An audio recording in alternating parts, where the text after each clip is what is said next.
Listo, chicos. Entonces, la temática que vamos a ver hoy es acerca de las características y componentes dentro de IoT.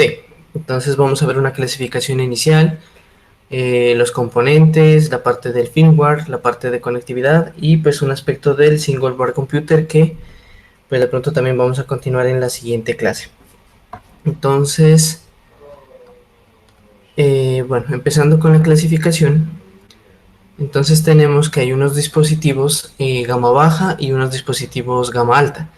También, digamos, pues hacemos otra clasificación en donde tenemos los dispositivos basados en microcontroladores y en microprocesadores. Cuando hablamos de estos dispositivos y pues bueno, tenemos en cuenta las clasificaciones que están allí presentes, tenemos que tener en cuenta una serie de características con respecto al tipo de aplicación que vayamos a desarrollar o que vayamos a diseñar. Entre esos aspectos, entonces tenemos la relación del consumo energético, la parte de si se necesita procesamiento y comunicación, digamos muy relacionado con la parte de los lineamientos de las preguntas que ustedes ya han respondido. La reconfiguración del dispositivo cuando esté en línea y pues digamos la conveniencia o no conveniencia de tener a disposición un sistema operativo completo. También hablar en costos de producción, ¿sí? Si ya, como les decía, ustedes desarrollaran una solución y quisieran llevarla como a un emprendimiento, entonces tocaría ver como las opciones en términos de comercialización, de cuánto es el valor unitario de cada uno de los elementos que voy a utilizar en mi solución. De otro lado, entonces tenemos con respecto a los componentes principales de estos dispositivos de IoT, como ya dijimos, los microcontroladores, microprocesadores, en sus respectivos componentes. También los sensores, los actuadores, las fuentes de alimentación. En algunos casos, pues cuando ya se hace un diseño, tenemos la parte del circuito integrado y de los componentes. Así como también las comunicaciones y la antena de cuando se requiera según el protocolo de comunicación que se esté utilizando. Entonces, hablando un poco de esto, como ya habíamos dicho, existe en la definición de lo que es una cosa. Entonces, es cuando tenemos un objeto, ya habíamos dicho que tiene ciertas características, ciertas utilidades y que de hecho objetos convencionales pueden estar integrados, pueden estar acoplados, ¿sí? A cualquier otro tipo de objeto que le dé estas propiedades que habíamos mencionado. Entonces, allí es donde ya podíamos mencionar o ya podemos denominar estos objetos dentro de IoT como cosas. Aquí entonces tenemos que pues básicamente cuando ya constituimos un conjunto de estos elementos, pues pueden, digamos, dentro de los elementos a los que se puede acoplar, podemos encontrar lo que son los sensores, lo que son los actuadores, ¿sí? Que pues por un lado me permiten medir algo del ambiente y pues actuar en razón de esa misma medición, ¿cierto? De lo cual pues también esa información que está recolectando esos datos, pues comúnmente se puede transmitir a un servidor. Aunque pues como ya verán ustedes en los propios escenarios de los que diseñaron, mucho del procesamiento, o bueno, un procesamiento inicial, se realiza de manera local. Sí, podemos hablar desde una misma Arduino, desde una Raspberry si utilizáramos el modelo Gateway dispositivo, ¿sí? Entonces son escenarios donde podemos encontrar ese tipo de características. Sin embargo, cuando hablamos de estos dispositivos, no solo se tienen en cuenta las características que, como dijimos, los denominan o nos permite referirnos a ellos como cosas, sino también hay otras características. Por ejemplo, digamos, de estos dispositivos, cuando ya hablamos de los que están destinados a la venta, están destinados a tipos de certificaciones, ¿sí? O a tipos de cuestiones legales que permiten su comercialización. Así como ustedes ven en los alimentos o en algún tipo de otro recurso que tiene tiene que tener algún tipo de certificación para poder ser comercializado, digamos un INVIMA, un ISO, ¿sí? Cualquiera de eso. Aquí también hay ese tipo de elementos. Por ejemplo, aquí tenemos certificaciones de radioelectromagnéticas. Por ejemplo, si ustedes ven los celulares, los teléfonos móviles, muchos de ellos tienen permisos de comercialización teniendo en cuenta ese factor, o sea, lo que se ha dicho, o sea, que tiene que comunicar, pero hay, digamos, unos índices de radiación que pueden ser nocivos para la salud de las personas. Entonces, dependiendo de las cuestiones legislativas que tenga cada país, podríamos decir, hay dispositivos que pueden ser o no comercializados en ciertas regiones. Sí, como hemos visto con algunos teléfonos que en algunos países están prohibidos porque pues realmente estas legislaciones en términos de la restricción de los rangos de radiación son más fuertes o menos fuertes. Sí, entonces para que lo tengamos en cuenta. En cuanto al desarrollo de estos dispositivos, sí, pues ya hablando en una escala más grande, de pronto ustedes pues en este momento no se enfrenten a este tipo de problemas, pues no digamos problemas, sino más bien a este tipo de requerimientos tan precisos o tan exigentes, ¿sí? Podemos encontrar que básicamente desarrollar un dispositivo en IoT tiene un proceso un poco más ambiguo, necesita de unas fases y sobre todo necesita de muchos recursos, tanto de tiempo, tanto económico, ¿sí? Tanto de capacidades en términos de personal que esté, digamos, con la capacidad para desarrollar este tipo de elementos. Entonces, en ese sentido, y generalmente las empresas lo que hacen es lo que ustedes estaban por hacer en esta materia, o sea, desarrollar prototipos, sí, con unas tecnologías a que pues de pronto no sean susceptibles a utilizarse en producción, pero que por lo menos dan la funcionalidad y dan la idea de cómo se comportaría el dispositivo IoT a diseñar. Están, digamos, basados en circuitos que ya han sido construidos por terceros, digamos, por ejemplo, un Arduino, sí, aunque sus planos, todo eso es libre, pues ya está construido, o sea, ustedes no tienen que entrar en la tarea de diseñar un procesador, de diseñar ese tipo de tarjetas para realizar un comportamiento de apoyo a su sistema IoT. Claro está que de pronto, bueno, esa parte de diseño sí vamos a ver un poco en la parte de principios. Pues ya que, pues, por ejemplo, sí, como les digo, la idea es más adelante, pues, emprender o comercializar algún tipo de dispositivo, pues, en términos de tamaño, en términos de costo y en términos de diseño en sí mismo, pues no se ve como muy profesional ofrecer un producto que esté implementado directamente con un Arduino. Entonces de pronto ya se puede entrar a implementar o a diseñar una tarjeta propia, más pequeña, así con otras funcionalidades incluso, sí que pueda, digamos, integrar todos los dispositivos de una vez. Entonces, en ese sentido, pues como les digo, ya se utilizan muchos elementos de terceros, como los microprocesadores y los microcontroladores. Entonces, con estas herramientas, sí, pues ya se puede en conjunto diseñar un elemento pues que ya sea más potente y pues que tenga las capacidades suficientes para el trabajo que yo estoy pensando. Y pues digamos irlo evolucionando con distintas etapas hasta que finalmente pues ya se pueda escalar a un diseño propio y se pueda lanzar al mercado. En cuanto a la clasificación de estos tipos de dispositivos que podemos utilizar, entonces ya habíamos mencionado los gama baja y los gama alta. Entonces, ¿qué características tenemos aquí? Entonces, en los gama baja tenemos que son dispositivos sencillos, fáciles de implementar, no tienen la capacidad para tareas complejas y pues principalmente están basados en microcontroladores. En los gama alta tenemos pues que ya tienen más capacidad de procesamiento, de acuerdo a su complejidad, pues incluso ya pueden ejecutar un sistema operativo y pues principalmente están basados en microprocesadores.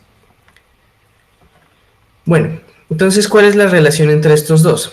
Cuando hablamos de microprocesadores, entonces tenemos la primera característica, o bueno, de hecho, esa es común a los dos, son circuitos digitales que son programables, ¿sí? Sino que en este caso, pues digamos, ya por las características, pues incluso se puede ejecutar sistemas operativos convencionales y pues que puedan plenamente funcionales, o sea, lo que hablábamos del caso de los sistemas embebidos, que de pronto más adelante empleamos más información sobre eso.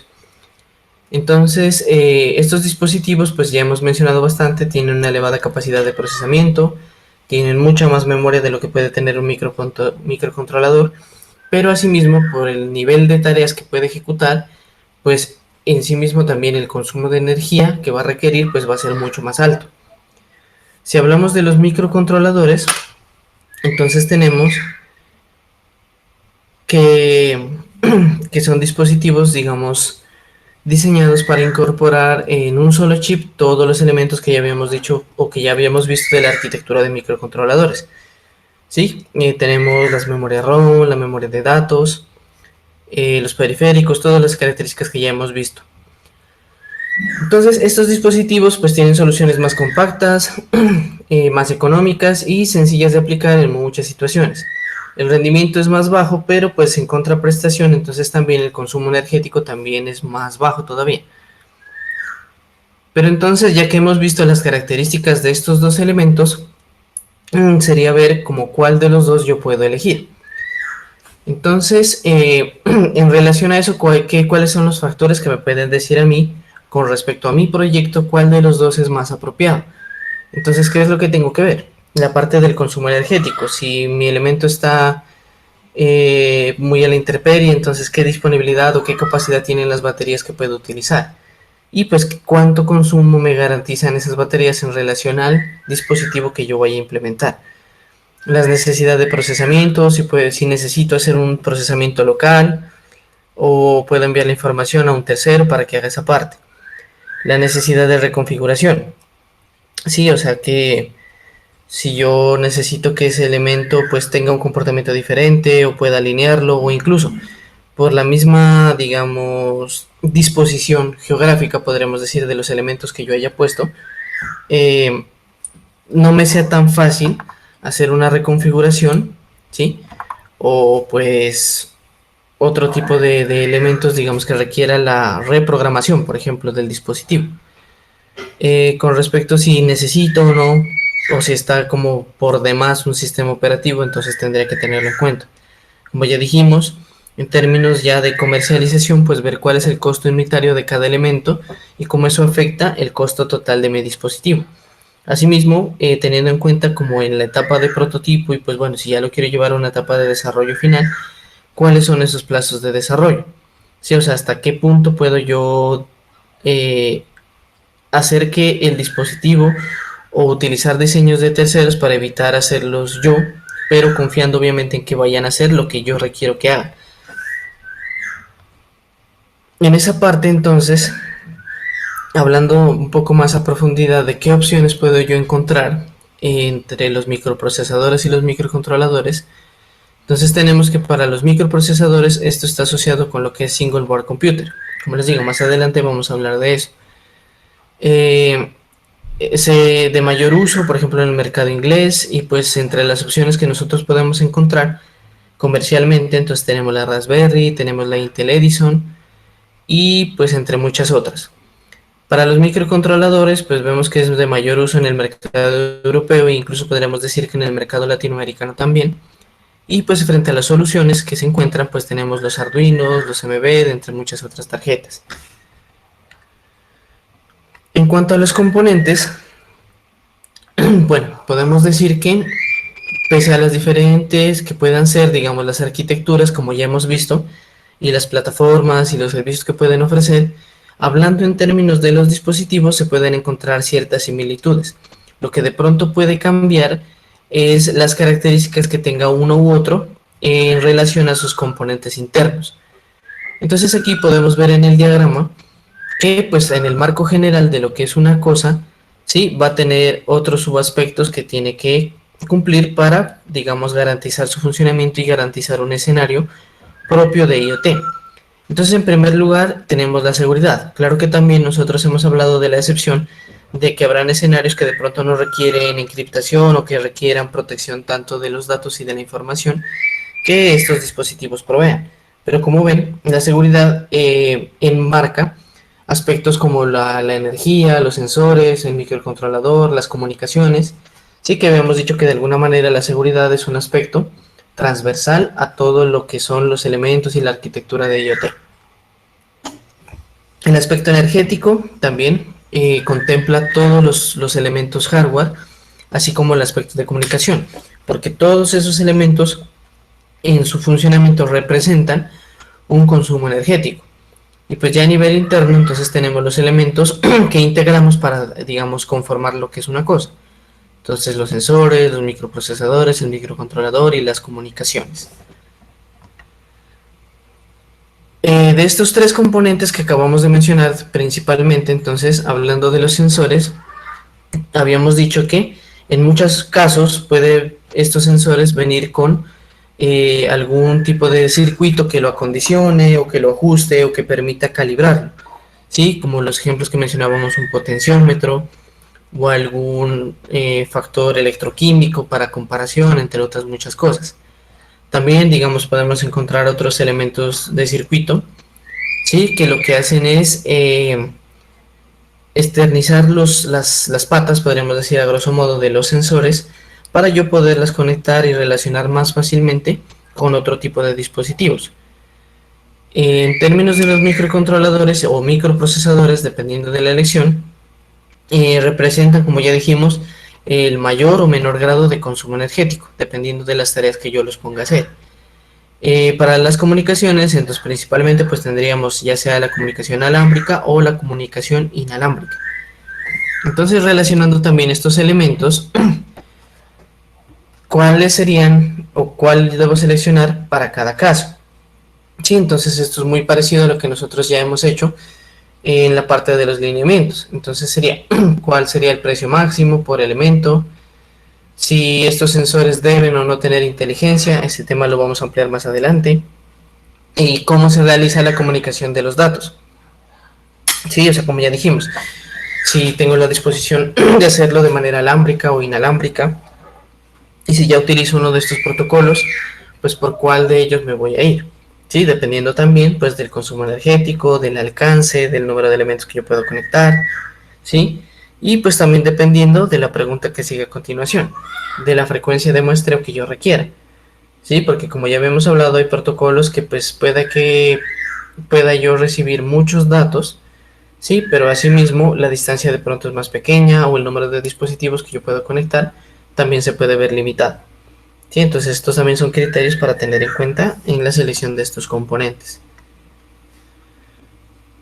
Hablando ya de los procesadores, como ya habíamos mencionado también, existe una empresa que es ARM, que es como de las más representativas en el escenario, en el panorama de IoT. Entonces en este escenario, pues como también ya les mencionaba, hay muchas otras empresas que ya están entrando a hacer sus propios desarrollos a nivel hardware, como también lo ha hecho, por ejemplo, Intel o AMD. Bueno, principalmente Intel son de los que han entrado en este cuento del IoT. Bueno, en ARM entonces tenemos ahí la dirección si de pronto quieren ampliar un poco más de información. Es una empresa que fue fundada en el año de 1990 y pues es una empresa inglesa. La licencia de la CPU, ¿sí? Junto a los otros recursos que forman de estos circuitos integrados, pues permite que se pueda integrar con otros elementos y darle mayor complejidad, digamos, para formar ya sea microcontroladores o microprocesadores. De estos chips, ¿sí? Entonces podemos ver que, por ejemplo, de una versión a otra, ¿sí? Los precios, pues realmente la oscilación no es que sea muy alta. Sí, o sea, no es que, por ejemplo, de pronto, si yo tengo algún elemento, un dispositivo y lo quiero, por decir, actualizar a una versión más reciente de estos procesadores, pues no es que vaya a entrar en un costo, digamos, exorbitante, sino que esa relación entre versiones, pues como podemos ver, está en un crecimiento del valor de 1.5 al 2%. También proporciona, digamos, las herramientas necesarias para, pues, digamos, programar el firmware, lo que podemos decir aquí, para utilizar en la CPU. Entonces ahí aparecen las herramientas como los compiladores, que es como el ejercicio o la parte que nosotros estábamos haciendo desde ensamblador en principios de hardware. Aquí, como ya dijimos, pues ARM tiene un mercado amplio, entonces puede abarcarse en microcontroladores o microprocesadores. Dentro de esas familias, principalmente podemos encontrar las siguientes. Entonces, en los Cortex A, que son como los más avanzados, entonces ya vemos que sus procesadores, o sus microprocesadores, perdón, pueden ejecutar pues los sistemas operativos, que pueden ser más comúnmente Linux o Android, o de pronto lo que podemos encontrar ahora, que es incluso el Windows 10, que ya les había comentado que también ya se encuentra como embebido. Tenemos los Cortex R, que pues están optimizadas para operaciones o aplicaciones en tiempo real. Y también para que se utilicen este tipo de aplicaciones, como les digo, que se garantice la ejecución de las tareas y más que todo que sean para aplicaciones que requieran de alta fidelidad, o sea, de alta confianza para garantizar más que todo seguridad en el personal que lo esté utilizando o para el personal al que se le esté destinado este tipo de aplicaciones. Los Cortex M, pues que ya son pues como los gamas más baja, que están orientados para microcontroladores y pues aplicaciones de bajo consumo. Sí, entonces estos los podemos encontrar en sistemas embebidos para, digamos, aplicaciones como monitorización y aplicaciones de control. Entonces aquí tenemos algunos escenarios donde podemos encontrar este tipo de chips de ARM. Entonces, bueno, podemos encontrarlo, no sé, en el tablero de control de un avión, en los medidores de sensores, en robots seguidores de línea, por ejemplo, en dispositivos como sus smartphones, como las tablets. También tenemos, por ejemplo, el control de un sistema de frenos de un automóvil, ¿sí? Que digamos que son las aplicaciones o contextos de tiempo real. Entonces, haciendo como una relación, entonces ya dijimos que los Cortex A son los que se utilizan para aplicaciones de alto rendimiento. Sí, o sea que ya, por ejemplo, involucren el uso de sistemas operativos. Entonces podríamos encontrarlos acá en routers, en sistemas de medición, videojuegos incluso, o bueno, consolas de videojuegos. Tenemos también acá los Cortex R, que como dijimos son dispositivos para respuesta rápida en aplicaciones de tiempo real. Entonces tenemos acá, por ejemplo, en escenarios de lectura de discos duros, el manejo de robots industriales, como ya decía, el manejo de, por ejemplo, estos sistemas de frenos ABS, entre otras aplicaciones. Y pues como ya vemos, los Cortex M, que pues como ya mencionamos también son dispositivos más pequeños y de bajo consumo, entonces los podemos encontrar en elementos como audífonos inalámbricos, smartbands, incluso bombillas inteligentes en casas inteligentes. Bueno, aunque digamos, de pronto no se puede hacer tan estrictamente esa relación tan directa entre las familias de procesadores dependiendo del ecosistema de IoT, más o menos ahí se hizo como vislumbrar un poco de dónde podríamos implementar ese tipo de elementos. Pero en términos generales, o sea, no quiere decir que unos sean buenos o malos, sino que cada uno tiene su función en un escenario específico. Frente a ello, pues digamos, podemos decir que cada uno, dependiendo, va a tener pues sus ventajas y también va a tener sus inconvenientes. Por ejemplo, vamos a encontrar escenarios donde no se tenga una buena conexión eléctrica y pues de pronto vamos a tener que optar por soluciones que sean de bajo consumo, es decir, una solución que implemente microcontroladores. Por lo tanto, en ese sentido, pues los Cortex M van a ser una buena opción. De otro lado, pueden haber entornos en tiempo real que, como ya dijimos, pues un vehículo que necesita pues ese tipo de acciones simultáneas o inmediatas. Entonces tenemos ahí que serán los Cortex R. Y si ya vemos del otro lado, que de pronto tengamos un dispositivo que en términos de comunicación tenga limitantes, entonces que requiera que los datos que yo recopile se tengan que preprocesar en un medio local para posteriormente enviarlos, entonces ya los Cortex A pues van a ser la opción adecuada en ese tipo de escenarios. Aquí pues podemos ver una curva donde se hace una relación de este tipo de procesadores teniendo en cuenta bueno, aspectos como el rendimiento, la eficiencia, entre otras características. Y también podemos ver aquí cómo han ido escalando, digamos, los dispositivos ARM, los Cortex M y los Cortex A.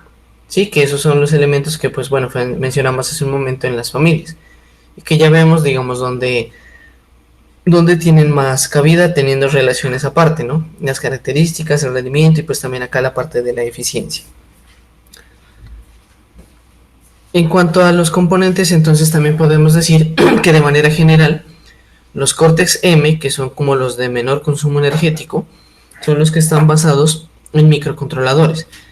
En ese sentido también podemos decir que son los que se utilizan de manera más popular y que están mayormente difundidos, principalmente por el bajo consumo energético. Recuerden ustedes que habíamos dicho que en el escenario de IoT esta era una de las principales características que debe tener una cosa, ¿sí?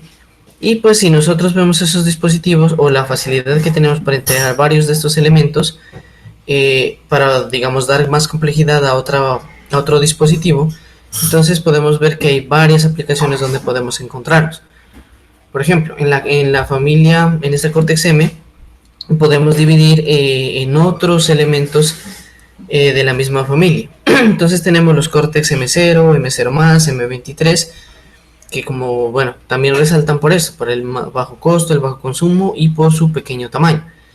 Cuando ya pasamos a los Cortex M3, M4, M33 o M35P, pues ya son aplicaciones de mayor rendimiento y un consumo un poco moderado. Y pues ya el Cortex M7, que es la escala más alta de este Cortex M, pues ya va a requerir, bueno, mejor dicho, ya va a proporcionar el máximo rendimiento en esta escala de microcontroladores. Aquí, entonces podemos ver en este diagrama cómo avanza, cómo es la escala de estos tipos de dispositivos y cómo también vamos hablando de la relación del tamaño. Entonces, por ejemplo, de los Cortex M0, vemos que el tamaño está 90 micrómetros y pues digamos que, por ejemplo, con el M0 y el M0+, manejan una arquitectura von Neumann. Recordemos de esta arquitectura que tiene solo un bus de datos y un bus de instrucciones. Entonces, pues habíamos dicho que en ese sentido, pues de pronto podía ser más lento, por lo que al final tratar de pasar las dos cosas, pues llegaban a un cuello de botella y que de hecho enviar instrucciones y enviar datos no se podía hacer de manera simultánea. Por ejemplo, en esa ya vemos que la escala de bits generalmente va de 8 a 16. Pasando a los Cortex M3 y M4, pues por ejemplo ya tenemos, digamos, una mayor aceleración, y principalmente lo que resalta que aquí ya se maneja la arquitectura hardware, que también pues ya dijimos que es la más eficiente al tener, digamos, de manera independiente un bus para los datos y otro bus para las instrucciones. Y pues aquí ya tenemos que es el máximo, que es el Cortex M7, que pues ya habíamos mencionado su importancia. Hasta ahí, chicos, ¿alguna pregunta, alguna duda?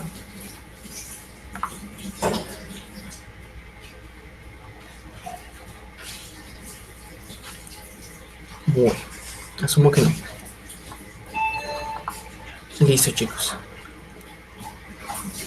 Bueno, de este gráfico recordemos que ya lo habíamos visto un poco en principios, acerca de las características comunes que tienen estos dispositivos, teniendo en cuenta, bueno, que todos tienen esas características sin importar, digamos, un menor o mayor grado de complejidad.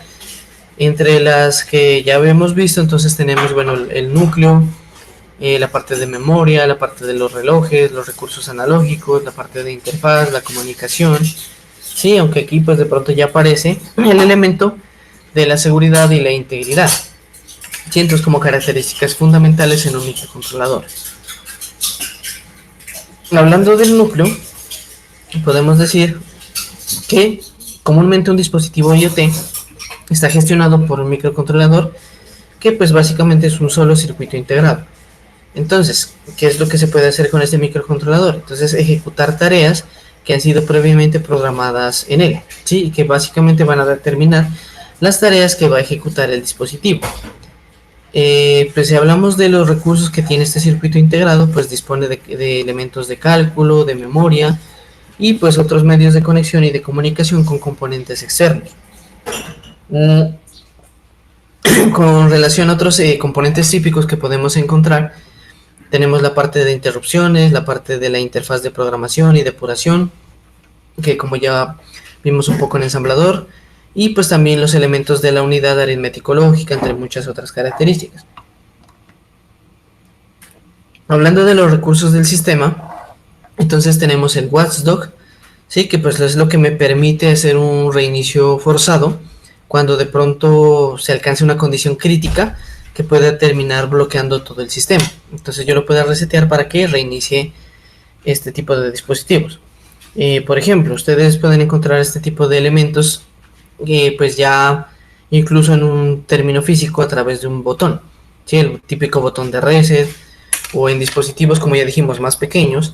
Por ejemplo, no sé, un reproductor MP3 tiene como un pequeño agujero que ustedes pueden acceder a él a través de, no sé, un alfiler o algo así, para presionar un botón y pues cuando pues ya se llega a este término crítico, pues como ya lo mencioné, su funcionalidad es resetearlo, reiniciar sin que afecte solo la autonomía de los datos, sino simplemente el funcionamiento como tal del dispositivo. Tenemos la parte de unidad de protección de memoria, que básicamente pues es el mecanismo de seguridad que pues evita que cualquier persona no autorizada pueda acceder a las regiones de memoria que ahí están. Por ejemplo, ya habíamos hablado de esa problemática del riesgo que puede haber, o sea, de terminar accediendo a bloques de memoria, o bueno, básicamente a registros de cierto bloque de memoria que podamos reescribir algunos de los registros especializados, ¿sí? Que pues básicamente, como ya dijimos, están específicamente programados para ciertas funciones y que si nosotros lo cambiamos, pues podemos alterar el funcionamiento del microcontrolador. Cuando hablamos del acceso directo a la memoria, entonces es lo que me permite acceder de manera directa, pues y manejar la parte de las transferencias entre la memoria RAM y los periféricos y pues también viceversa. Y también son procesos donde puede llegar a intervenir la CPU. Hablando de la memoria, entonces pues ya podemos mencionar que eso ya también abarcamos bastante de ese tema, lo que es la memoria flash, la memoria no volátil, la memoria RAM y pues la parte de las memorias de almacenamiento, ¿sí? Para guardar variables y guardar los procedimientos. En cuanto a los relojes, también pues ya hablamos que lo que hace es marcar el ritmo de ejecución o la velocidad a la que se van a ejecutar las instrucciones. Sin embargo, hablando un poco más profundamente de esos relojes, existen varios tipos.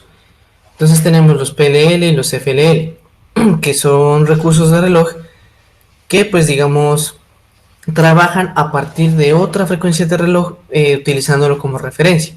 Entonces digamos es cuando yo deseo ampliar la capacidad de procesamiento de mi microcontrolador.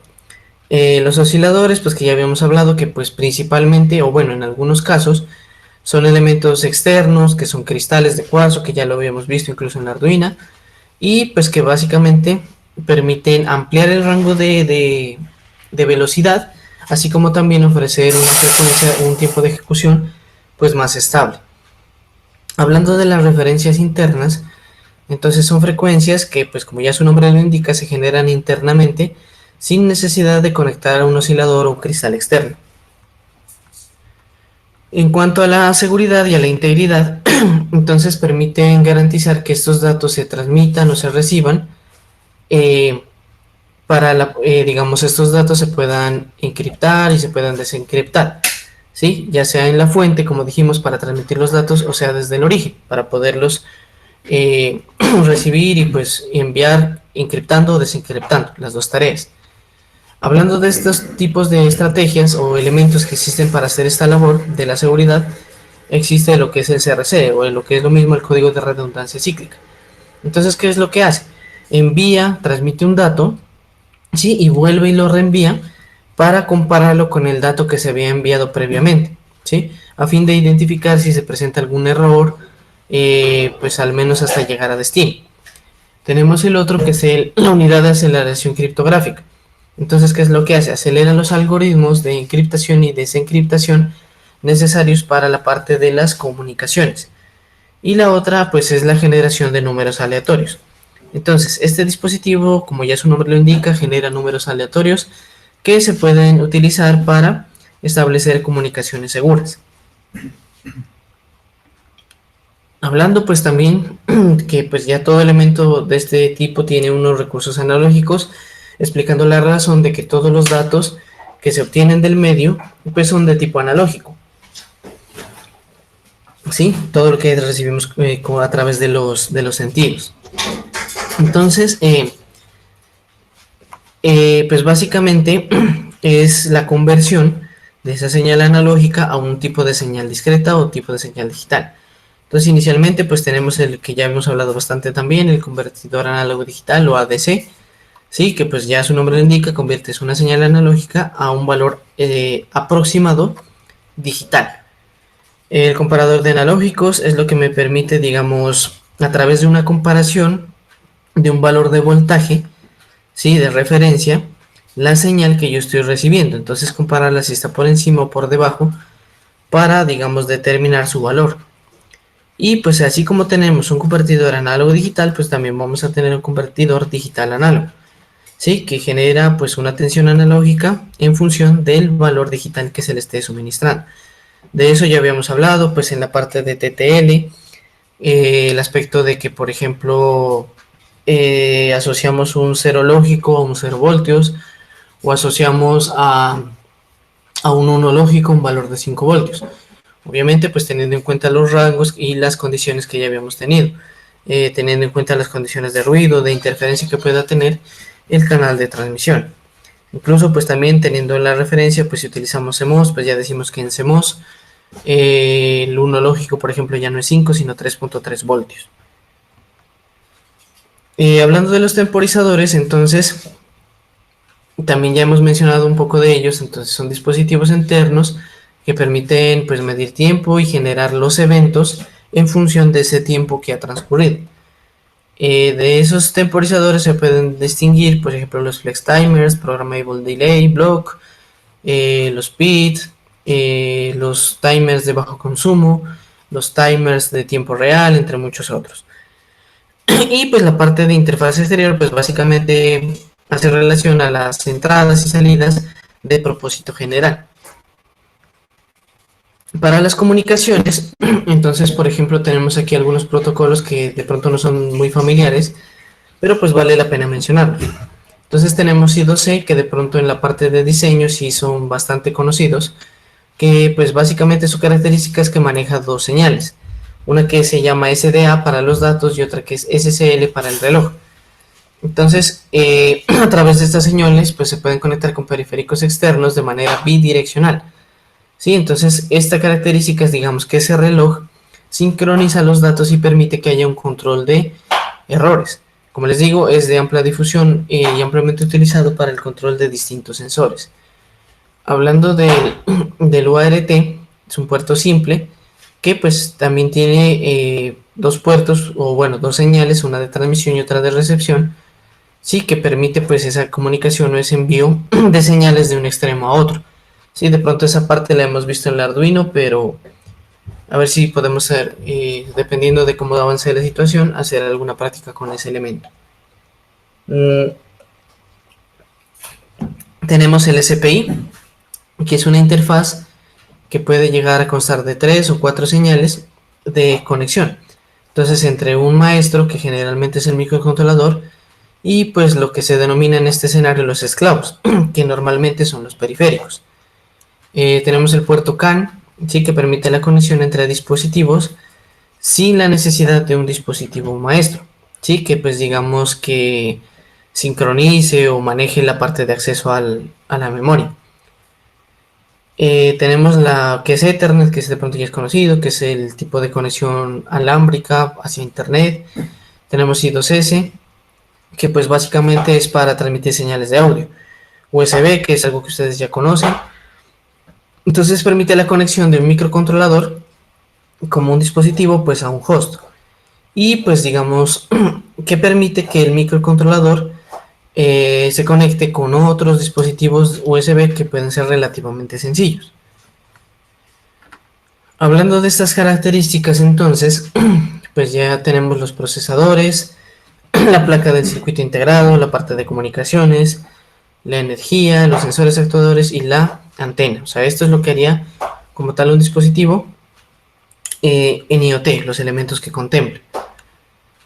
Pues hablando de los otros componentes que ya están esterilizados, que son muy importantes, ya tenemos las baterías, que pues bueno, dependiendo del uso que yo vaya a hacer, pues voy a seleccionar una alternativa más adecuada, dependiendo del tipo de dispositivo que vaya a utilizar. Entonces, hablando de la alimentación, pues podemos tener alimentación a la corriente, baterías recargables, no recargables, baterías alcalinas, sí, o las baterías convencionales. Sin embargo, pues en eso ya hemos hablado de por qué de pronto no es tan conveniente, teniendo en cuenta la parte de la densidad energética.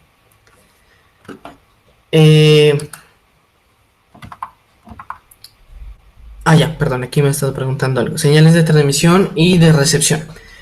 Entonces, bueno, resulta que, como hemos visto en estos protocolos, existen algunos, o bueno, hay algunos buses de transmisión que son bidireccionales. Entonces, pues puede haber escenarios donde simultáneamente, o sea, no utilizando el mismo canal, se quiera transmitir los datos y de otro lado se quieran recibir. Hablando para el caso particular del Arduino, si ustedes recuerdan, en la primera práctica que hicimos en principio, o bueno, en la práctica de la nave espacial, de hecho, yo les había dicho que preferiblemente no utilizaran ni el pin 1 ni el pin 2, ¿sí? Porque generalmente ese pin 1 y ese pin 2 son utilizados para la parte de TX y RX. Sí, de pronto esa parte ya la vemos un poco más detalladamente cuando entremos a ver el protocolo Zigbee. Y pues como podemos ver cómo interactúan con un Arduino. De hecho, para comunicar o transmitir la información desde una XBee hacia la tarjeta y viceversa, se hace uso de esos dos pines, el de TX y el de RX. No sé si ahí respondí tu pregunta, Alexis.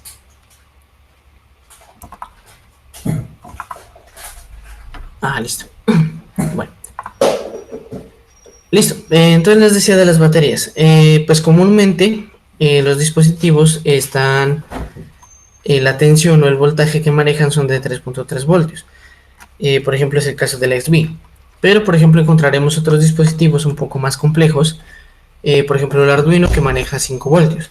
Aunque, digamos, debido al dispositivo que tiene integrado, que es un modulador de voltaje, se puede conectar un Arduino con un adaptador que maneje un rango de 7 a 12 voltios. Que él, pues digamos, a través de su regulador de voltaje, pues ya lo va a escalar y lo va a bajar a 5 voltios para no dañar la autonomía del microcontrolador. Bueno, hablando de los sensores, entonces pues ya dijimos que básicamente pues miden variables y que esas variables pueden ser tanto magnitudes físicas o químicas, ¿sí? Y pues que básicamente la utilidad que viene de los sensores es poder transformar esas variables, esas magnitudes que está leyendo a un tipo de señal eléctrica, ¿sí? Porque como ya vimos, todos los dispositivos o toda la información que nosotros tengamos, pues básicamente son señales eléctricas. Entonces, hablando de este tipo de señales o magnitudes eléctricas, ¿qué podemos encontrar? Entonces podemos encontrar una resistencia eléctrica, que la podemos encontrar, por ejemplo, en un sensor de temperatura, un capacitor, una capacitancia eléctrica, que puede ser, por ejemplo, de un sensor de humedad, en la parte de tensión eléctrica o voltaje, que puede ser de un termopar, la corriente eléctrica, que se puede medir, por ejemplo, en un fototransistor, entre muchos otros. Y del otro lado tenemos los actuadores, sí, que entonces que toman esa señal eléctrica que proviene del sensor y pues puede activar un proceso, ¿sí? A fin de generar un efecto, ¿sí? Y pues todo esto dentro de una tarea que podríamos denominar pues lo que respecta a la automatización. Esta pareja pues también ya mencionamos lo que es el sensor y el actuador, se conoce comúnmente como transductor, ¿sí? La pareja de medición y actuación, básicamente. Hablando del firmware, entonces ya dijimos pues que básicamente es el código, es el tipo de programa que me permite ejecutar tareas dentro del hardware, o básicamente decirle qué es lo que tiene que hacer o cómo funciona. Entonces, el software de estos dispositivos, sí, pues está entre lo que es el manejo del hardware, sí, pues que pues comúnmente viene ya desde el fabricante, y pues está entre también el software de lo que se puede actualizar o modificar con cierta facilidad, ¿sí? Que como ya dijimos también, pues esa facilidad o dificultad va a depender del conocimiento y de las capacidades del programador que esté al frente. Pues ya vimos un ejemplo de eso a través de los códigos que desarrollamos en ensamblador. Ahora, pues si ya hablamos en términos de una programación ya más a gran escala o de que implique más complejidad de las funciones, pues ya requerirá un esfuerzo mucho más complejo, ¿sí? Que pues por lo menos dependiendo de los elementos que yo vaya a utilizar, sí, pues voy a requerir una gran variedad de lenguajes. Dentro de esos lenguajes, para programar este firmware, podemos encontrar pues desde Java, C, C++, Python, JavaScript, Node.js, Assembler, que también ya lo manejaron, PHP en algunos escenarios, R, Ruby, entre muchos otros. Otra característica que hay que tener en cuenta, o pues bueno, la importancia de este tipo de firmware, es poder hacer la actualización vía OTA, o Over the Air. Es el tipo de actualizaciones que, por ejemplo, ustedes reciben en sus teléfonos. cuando, no sé, su Android o su iPhone o lo que sea, les informa acerca de una actualización y que por lo menos su dispositivo tiene que estar bien cargado, tiene que estar conectado a una buena red, ¿sí? O sea, digamos, es un tipo de actualización remota, ¿sí? Teniendo en cuenta que pues obviamente es poco viable que una empresa se encargue de recibir todos los teléfonos y pues se encargue de actualizarlos manualmente cada uno hasta que pues digamos cada usuario tenga de nuevo su teléfono. Si eso ya se maneja de manera autónoma, teniendo en cuenta los aspectos que les mencionaba. Porque pues obviamente si por ejemplo por X o Y razón, como les digo, pues no tanto en términos de la conectividad, porque esa escala se pausa hasta que sus condiciones de conectividad mejoren. Hablando más que todo en términos de la parte energética, porque si, como les decía, por X o Y razón el dispositivo se apaga y pues no se ha actualizado el firmware, pues básicamente puede quedar inutilizado. Entonces en ese sentido es muy riesgoso. Pero pues como les digo, la mayoría de estos fabricantes pues ya ha tomado las medidas pertinentes teniendo en cuenta estos posibles escenarios. Entonces, cuando hablamos del diseño de firmware, ¿cuáles serían las características que se deberían cumplir? Entonces, la escalabilidad. Entonces, que si yo tengo múltiples dispositivos en un entorno o en un escenario, pues que me permita ya sea actualizarlos, quitarlos, agregarlos, sin que esto afecte la autonomía del sistema.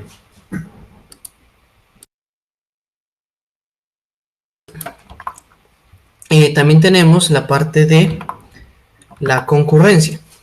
Entonces, que como ya dijimos, hay escenarios o hay elementos que manejan eventos en tiempo real. Entonces, que el sistema pueda manejar y distinguir sobre todo de qué sensor o de qué dispositivo proviene la señal, ¿sí? O la instrucción al actuador dentro de mi escenario, de mi servicio de IoT. La parte de la coordinación.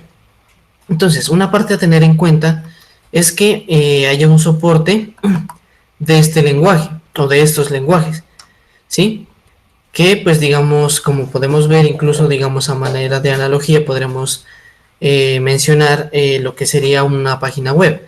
Entonces, si ustedes ven en una página web que de pronto se integre a un servicio, pues podemos encontrar lenguajes desde la parte del frontend, lenguaje para el backend, ¿sí? Y si hablamos de un dispositivo IoT, pues vamos a encontrar la parte del software que se conecta a ese dispositivo, los protocolos, la parte del manejo del firmware como tal, ¿sí? Entonces, digamos, un lenguaje orientado para una tarea específica. Como dijimos, el frontend, que los botones funcionen, que se vea bonito, el backend, que pues maneje el acceso a las bases de datos adecuadamente, que se actualice la información, todo ese tipo de cosas. La tolerancia a fallos. Entonces, que por ejemplo, pues como todo sistema no está exento de que pueda presentar alguna dificultad, alguna sobrecarga, algún elemento que proporcione lo que digamos que conlleve a una falla. Entonces, ¿qué es lo que tiene que proveer esto? ¿Qué tiene que garantizar?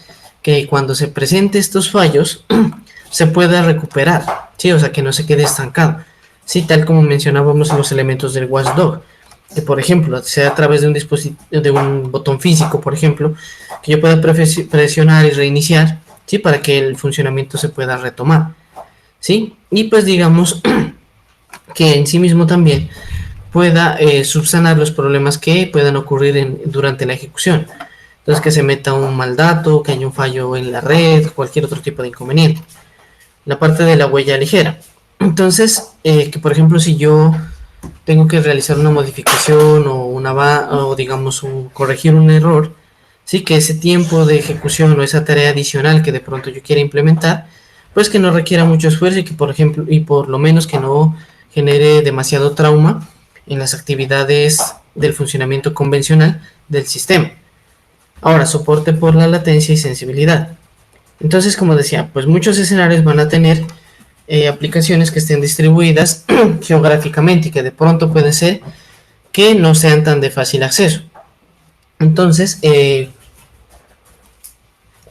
idealmente, esos datos deberían poderse centralizar y enviar a otro elemento que se encargue de realizar esos cálculos.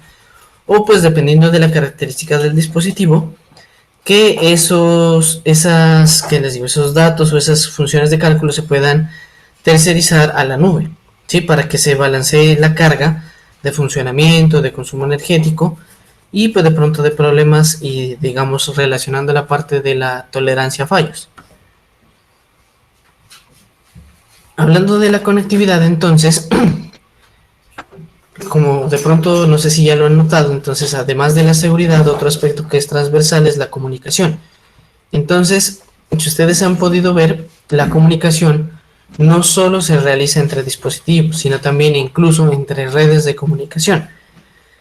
Dentro de ese tipo de comunicaciones, dependiendo del modelo, pues vamos a encontrar que incluso se van a realizar a través de un gateway. Entonces, dentro de esos modelos de comunicación que ya los hemos visto, pues bueno, de pronto estaba, si no lo recuerdan muchos, estaban en inglés, pero pues aquí los traemos a colación también. Entonces, son la conexión directa entre dispositivos, conexión dispositivo a un servidor de aplicaciones en la nube y la comunicación a través del gateway, que pues para el escenario nosotros explicábamos que por ejemplo un gateway puede ser una Raspberry. Ahora, en esta tabla nosotros podemos encontrar una comparación dependiendo del tipo de conectividad y pues las características que representa cada una de ellas. Entonces podemos encontrar características como la facilidad de despliegue, la parte de la escalabilidad, la heterogeneidad, la variedad de aplicaciones, la actualización y el costo. Entonces, por ejemplo, entonces esa tabla, pues ustedes ya relacionando su solución, su sistema, pues ustedes dependiendo de los requerimientos que requieran en cada etapa, entonces pueden consultar esta tabla para ver cómo a qué se tendrían que enfrentar según el tipo de conectividad que ustedes utilicen.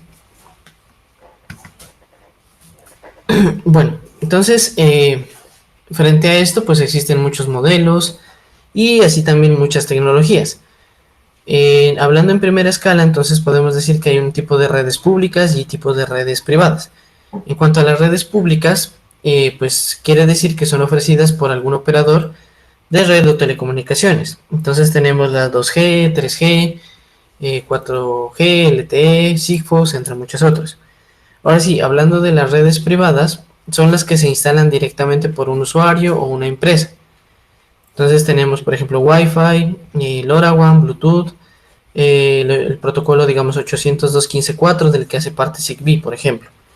Y también tenemos redes híbridas. Entonces, como su nombre lo indica, pues va a ser una mezcla entre lo público y lo privado. Un ejemplo de ello sería que, digamos, tengamos un gateway que proporcione conectividad Bluetooth entre dispositivos cercanos.